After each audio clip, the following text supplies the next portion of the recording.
Hello प्यारे विद्यार्थियों, smart academy की यूट्यूब चैनल पर आपका हार्दिक स्वागत है। आज हम वर्कशीट नंबर 36 का सॉल्यूशन करेंगे।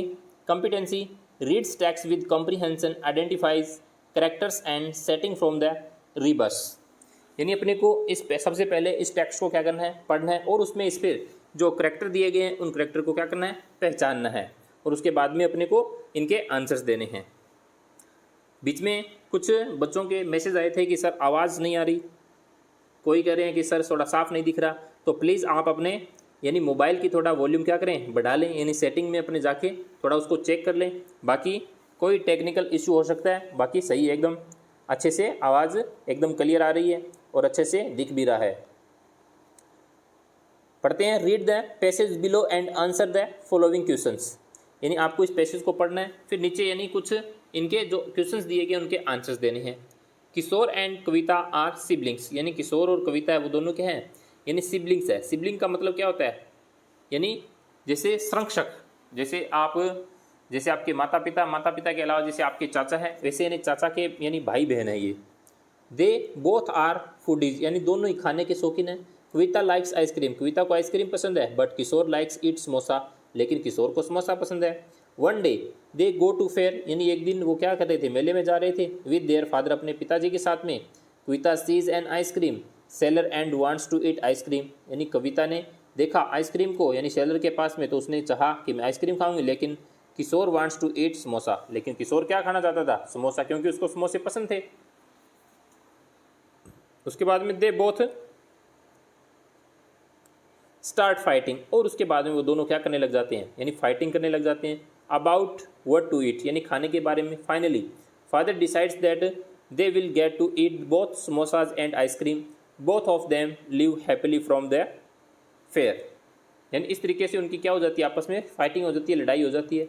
अब अपन देखो कुछ क्वेश्चंस दिए गए, उनके आंसर्स देखते हैं। फर्स्ट दिया गया है हु लाइक्स आइसक्रीम, यानी आइसक्रीम किसे पसंद है, तो कविता लाइक्स आइसक्रीम, यानी कविता को आइसक्रीम पसंद है।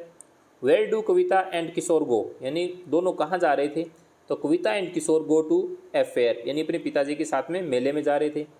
नेक्स्ट है tick the statement that is true, यानी इनमें से जो स्टेटमेंट सही है उस पर टिक करना है। जैसे लिखा गया कविता वांट्स टू ईट समोसा, नहीं, गलत है। कविता वांट्स टू ईट आइसक्रीम, खाना चाहती थी, तो ये भी क्या है, देखते हैं नेक्स्ट। और Kavita wants to eat samosa and Kishore wants to ice cream, गलत है, क्योंकि कविता को तो आइसक्रीम पसंद थी। किशोर वांट्स टू समोसा चाहता था and Kavita wants to ice cream, यानी ये सही है, यानी वो समोसा चाहता था और वो आइसक्रीम चाहती थी।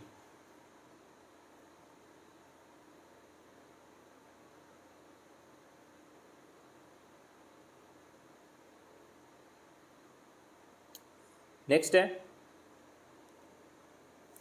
Y are Kavita and Kishore fighting, यानी दोनों ने लड़ाई क्यों की थी, कारण क्या था। Kavita sees an ice cream seller and wants to eat ice cream, but Kishore wants to eat samosa, इसलिए इन दोनों की क्या हो गई थी, फाइटिंग हो गई थी।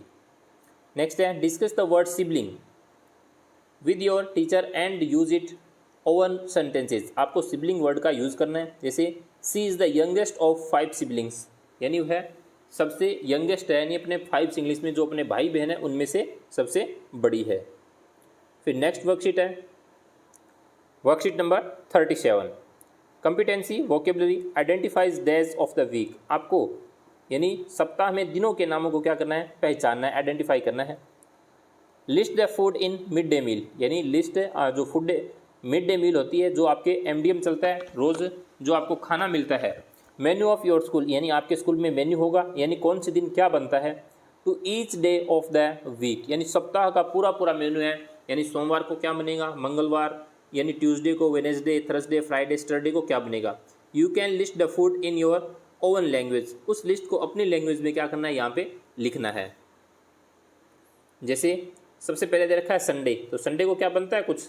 On Sunday we get nothing, यानी कुछ भी नहीं बनता है संडे को, क्योंकि संडे को क्या होता है, छुट्टी होती है, तो इसलिए कुछ नहीं बनता। फिर है मंडे, यहाँ पे लिखा गया ऑन, MON लिखा गया, उसके बाद में आपको लिखना है DAY डे, यानी मंडे। वी गेट, अब मंडे को क्या मिलता है आपको, वी गेट वेजिटेबल एंड चपाती, आपको क्या मिलती है खाने, हमें खाने में क्या मिलती है, यानी सब्जी और रोटी मिलती है मंडे को। उसके बाद में है ट्यूसडे, यानी मंगलवार। ऑन डे लिखा गया है तो आपको TUES लिखना है, यानी ट्यूसडे पूरा करना है। वी गेट, ट्यूसडे को क्या मिलता है आपको, राइस एंड दाल, यानी दाल और चावल मिलते हैं, तो आपको लिखना है राइस एंड दाल। नेक्स्ट है वेनेसडे। अब ऑन वेनेसडे, यानी ऑन के बाद में कुछ नहीं लिखा गया, तो आपको लिखना है on Wednesday we get dal and chapati. अब आपको यानी दाल रोटी मिलती है, बुधवार को क्या मिलती है, वेनेसडे को दाल रोटी मिलती है, तो आपको लिखा है get dal and chapati. Next है थर्सडे। तो on Thursday we get khichdi, यानी अब जो थर्सडे यानी गुरुवार है उस दिन हमें यानी खाने में क्या मिलता है, खिचड़ी मिलती है, तो आपको लिखना है यहाँ पे खिचड़ी। उसके बाद फ्राइडे, तो यहाँ पे लिखना है on Friday, on Friday we get rice and dal, यानी दाल और रोटी मिलती है, तो आपको लिखना है सॉरी दाल और हाँ सही दाल, सॉरी यहाँ पे आपको राइस नहीं लिखना, यानी दाल और चपाती मिलती है, तो आपको यहाँ पे लिखना है चपाती।